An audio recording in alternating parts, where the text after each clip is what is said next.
everybody, it's Dr. Joe, and today I'm going to show you my top 7 treatments for shoulder pain. So let's get started. Disclaimer alert, disclaimer alert.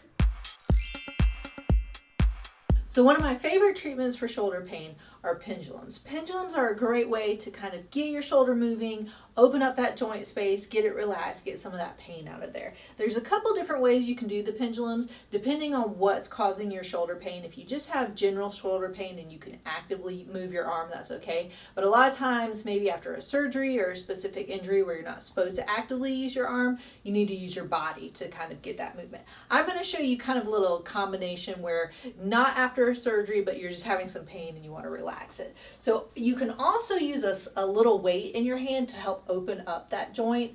So I'm just going to use, this is just a soup can, vegetable can, and what this does is it just kind of helps pull that arm down a little bit more to open up that shoulder joint. So if you're having some pain, a lot of times this feels really good.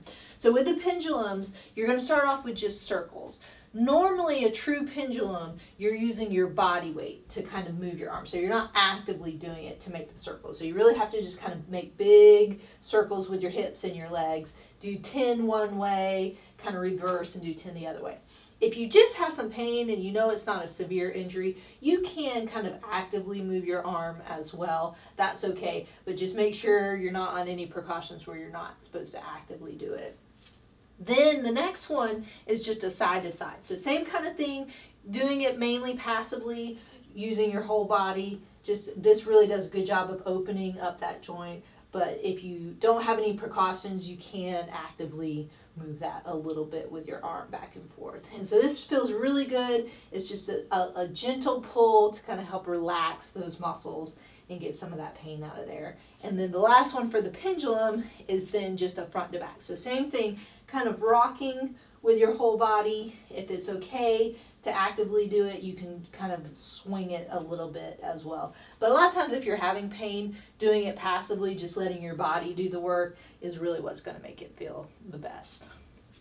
So after you get that all kind of loosened up and warmed up, then you're going to go into a shoulder squeeze or a scapular squeeze.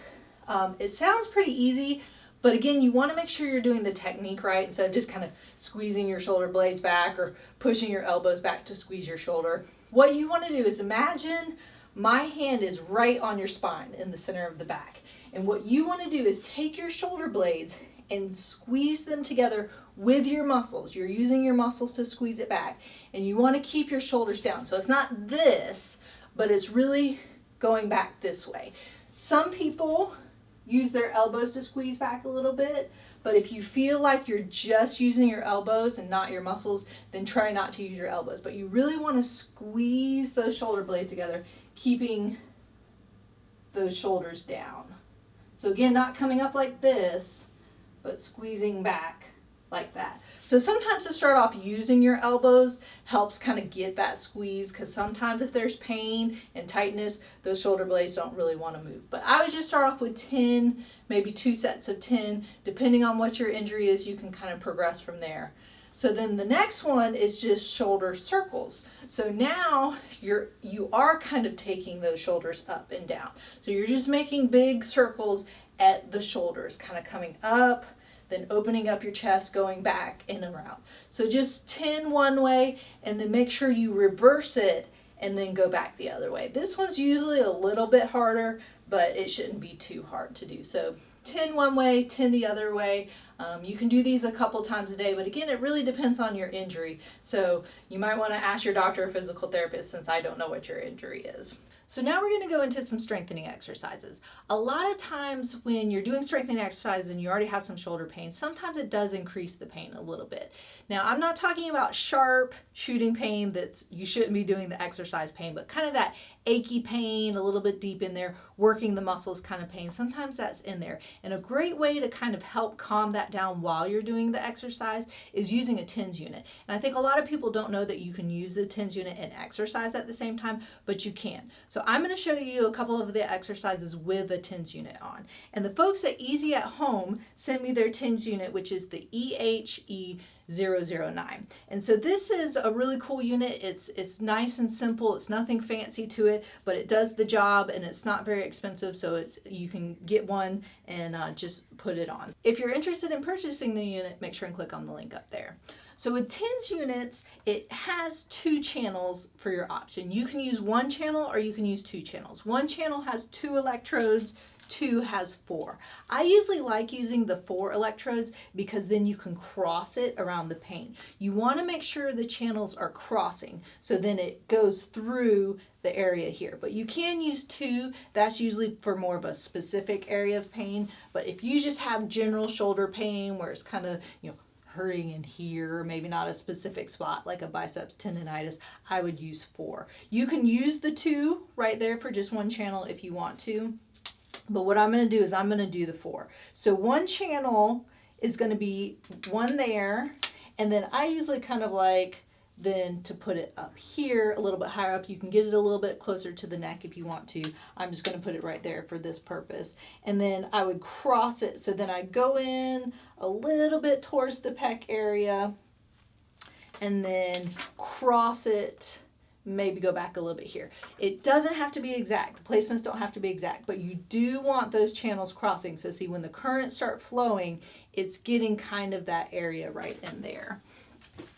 And so I'm going to turn it on, and then you can control each channel on each side, and then I would just hit the shoulder one and start going. So it's on now, and so that's going to help calm down that pain a little bit. So now I'm going to go into a shoulder external rotation with a resistive band. If you're using the resistive bands, they're different colors depending on what brand they are, so I would always start with the lightest one. You want to keep your elbows close to your side. When you're coming out, you don't want your elbows to come out. That's a really important part. You want your thumbs kind of in the upwards position. You don't have to lift them up, but you want them to be on top. And you want to keep your wrists in a neutral position. If you're going like this, then you're going to end up hurting your wrists, and then your shoulder and your wrists are going to hurt. So try and keep them in a neutral position. Keep those elbows close to your side and just gently pull out until you get to a little bit of pain. You want to stay in that comfort level, but you don't want to come out like that. So keep those elbows tight and then control it coming back in.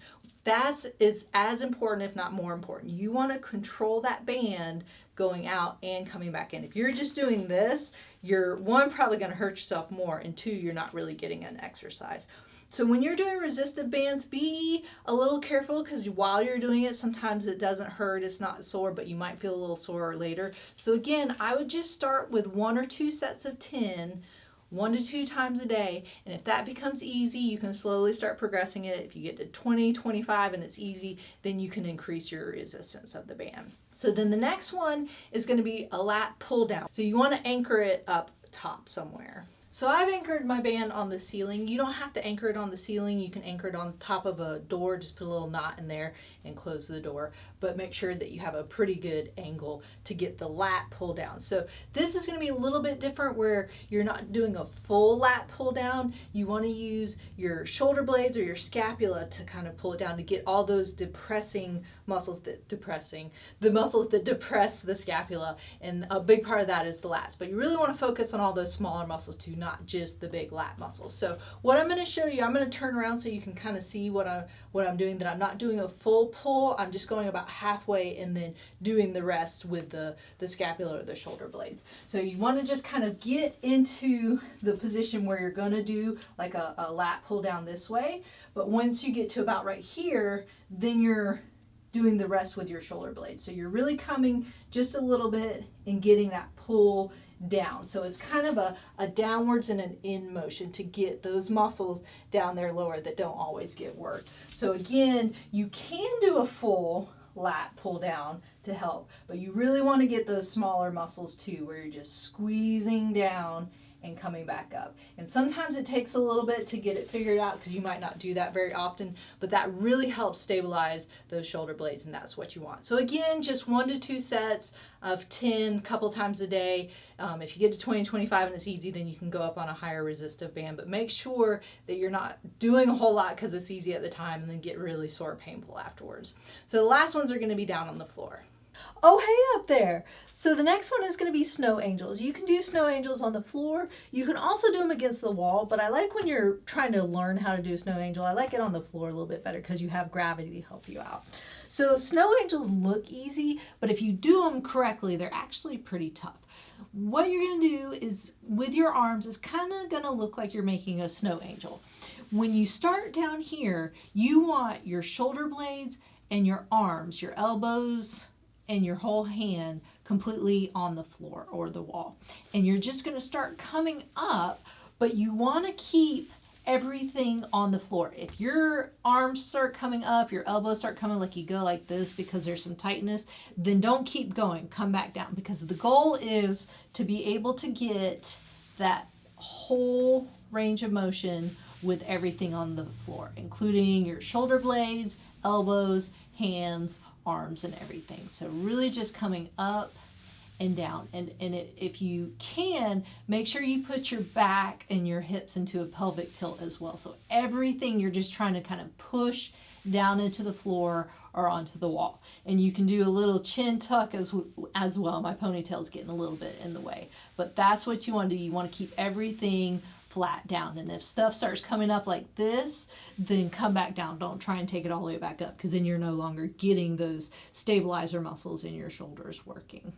So the last exercise is going to be a plank plus. This one's a little bit more difficult, so you might not be ready for it quite yet. If you're having a lot of shoulder pain, this is a little more stressful, so make sure you work up to this. So a plank plus is kind of how it sounds. You're getting into a plank position and then you're plussing it up, kind of arching up. And what this does is it helps your serratus anterior muscles, those pushing out muscles.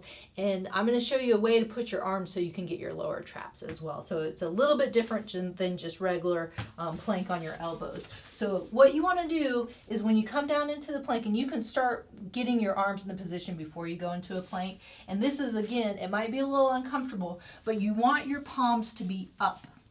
Once you get your palms up, you're going to go out a little bit with your shoulders, which is a little bit of external rotation.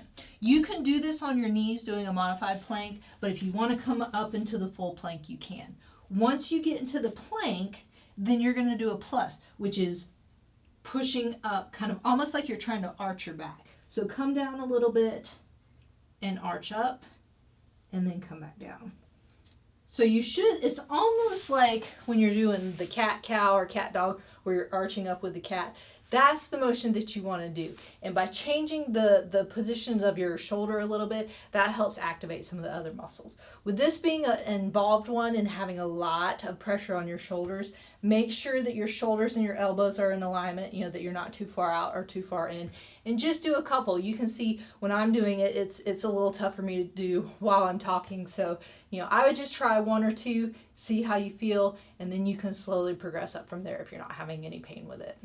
So if you're interested in purchasing the Easy at Home TENS unit, make sure and click on the link up there. And don't forget to subscribe by clicking down there. And remember, be safe, have fun, and I hope you feel better soon.